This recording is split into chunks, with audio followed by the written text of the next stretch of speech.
Sir first எக்ஸசைஸுங்களா? First exercise வந்து பாதம் மேலே கீழே அசைக்கிறது. நல்லா பாதம் மேலே கீழே அசைங்க, ரெண்டு பாதமும். First exercise. ஆமாம், 10 வாட்டி பண்ணணும். சரியா? 10 வாட்டி பண்ணிவிட்டு சின்ன பிரேக். இந்த கால் மடிச்சே வச்சுக்கோங்க, அப்போ தான் ஈஸியாக இருக்கும். அவ்வளோதான். ரெண்டு பாதம் மேலே கீழே வச்சிட்டிங்களா? 10 வாட்டி பண்ணிவிட்டு சின்ன பிரேக், மறுபடியும் 10 வாட்டி பண்ணிவிட்டு சின்ன பிரேக், மறுபடியும் 10 வாட்டி. அப்போது காலையில் மொத்தம் 30 டைம். 30 டைம். இது இந்த எக்ஸசைஸ்லாமே ஒரு நாளைக்கு மொத்த செட்டே சொல்கிறேன். மொத்த செட்டு ஒரு நாளைக்கு 2 தடவையாவது பண்ணணும் குறைஞ்சது. காலையில் ஒரு வாட்டி பண்ணால் ஈவினிங் ஒரு வாட்டி பண்ணணும். சொல்லி தரது எல்லாம். இது 3 வாட்டி பண்ணியாச்சா? பண்ணிட்ட பிறகு 2 முட்டியும் தரையோடு அழுத்துங்க. நல்லா மடிச்சு வச்சு மடிச்சு உடம்பு நேரம் வைங்க. நீங்கள் உடம்பு நேரம் வைங்க. ரைட். இப்போ கால் மடிச்சு வைங்க. ரொம்ப பெயின் சார் அவர் பண்ணுறப்போ டிஸ்கஸ் பண்ணல சார். அப்போ பிரச்சனையே இல்லை. ஏசியல் மட்டும் தான் பிரச்சனை.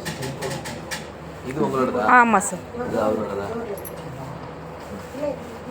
சரி, ரைட். ரெண்டாவது எக்ஸசைஸ் 2 முட்டியும் தரையோட அழுத்துறது. அழுத்துங்க, நீங்களும் அழுத்துங்க.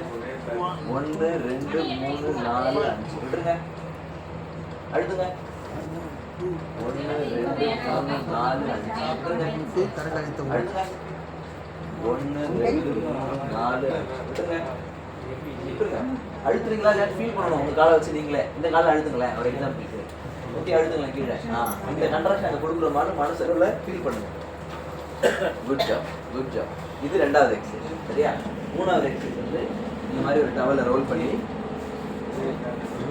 அங்கேயே காட்டுங்க சார்.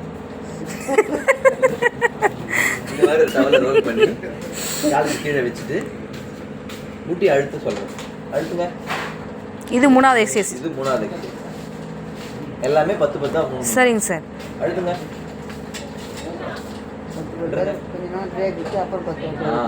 அழுத்துங்க. விட்டுருங்க. அழுத்துங்க. ரைட்டா? இந்த மாதிரி 10 10 3 வாட்டி. அதுக்கு அடுத்த எக்ஸசைஸ் என்ன மெடிசனா எவ்வளோ பாஸ் பண்ணிக்கணும்.